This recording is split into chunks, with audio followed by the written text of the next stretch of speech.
Hello everybody and welcome to another action figure review by me, Destroy88, and today I will be reviewing the McFarlane Anniversary Edition Spec Up Grunt with a Elite Legendary Skull. Alright, let's start off with this little diorama I set.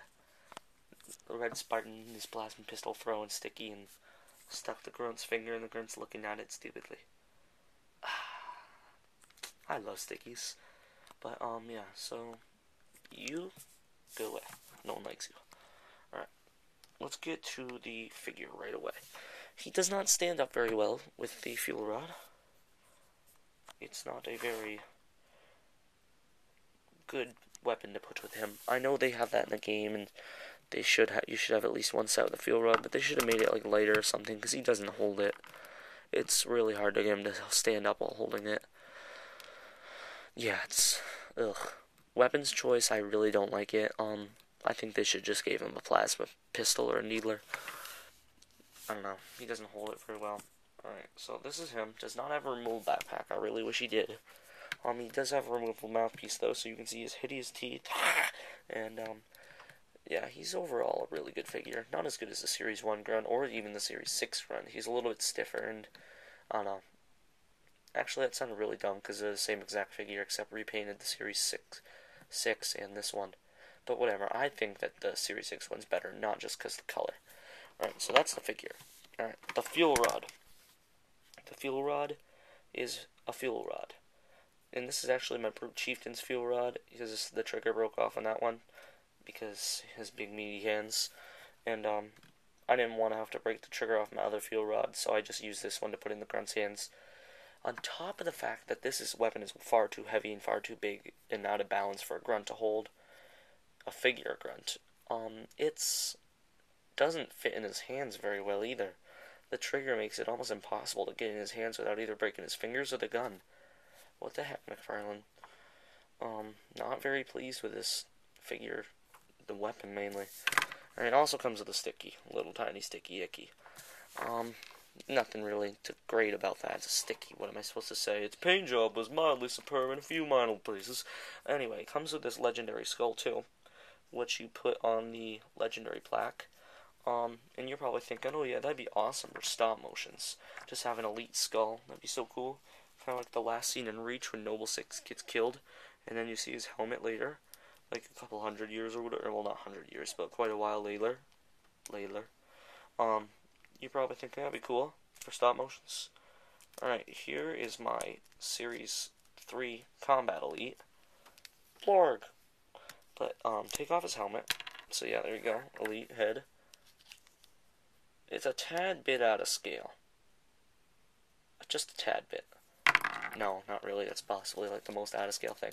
But it's not meant to be in scale, but I'm just saying, like, if you're trying to buy the figure so you can have that skull to use in stop motions, unless it's just going to be sitting on there in the ground, there's no point to it, because it's way out of scale with the Elites and any other figure. It's like as big as a Grunt's backpack, and Elite's head is obviously not that big, so say goodbye to Blorg. Blorg! Alright, so this figure is a little bit of a disappointment to me. McFarlane should have stepped it up a bit better. They should have made it dark gray instead of black. I don't know if it was Halo 2 Grunt or Halo 1 Grunt, that would make sense if it was black. But this is a Halo 3 Grunt sculpt, and it's black. And there are no black Halo 3 Grunts, they are dark gray. And I know, oh, you're so picky, dark gray, black. It's actually, if you look at the picture, a picture of one, and imagine a picture right there. See, imagination. It's actually a dark gray. It's not even this doesn't work. If this was a dark gray Grunt, I would have loved this figure. I would have probably given it a 5 out of 5. But I'm really not a big fan of the color scheme. But you might be, so I'm not going to take points off because of that. I'll take a half point off actually because it's not very accurate to the game. But that's the only thing I take off because of that. The backpack not removable. None of the other Grunts have been since Series 1, so I'm not going to take points off. I'm just think they should keep the backpacks removable. But it's too late now because Halo Reach is here. No one likes Halo 3 anymore. The skull is nothing really to grade about it. It's out of scale, but I'm not going to grade it on that because it's not meant to be in scale. So yeah, gun. I hate this gun. Now the fuel rod. I actually like the fuel rod but I hate it that they gave it to this figure. It fits it in the game, but the figure just doesn't match up with this gun. It doesn't hold it very well. Sticky. It's very sticky icky. So overall, I'm going to give this a 3.5 out of 5. It's not that good of a set, but it's worth it for the Grunt. I bought him to customize him, and that's the only reason I even have him, to make him an orange Grunt. So I figured I should make a review on him before I customize him. And once my custom is done and I've uploaded a review to it, I will put a link in the description of this video down there, and you can see my custom Grunt. So yeah, thank you for watching, and I recommend this figure to pretty much anyone. Unless you're making a stop motion, you want it to be really accurate to the game, I wouldn't recommend this guy.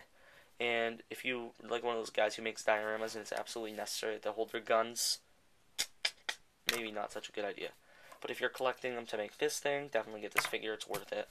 It's not a bad figure. I recommend it to pretty much anyone, but don't put it on your top list of figures to get. It's not really that good. And on that note, sticky icky icky.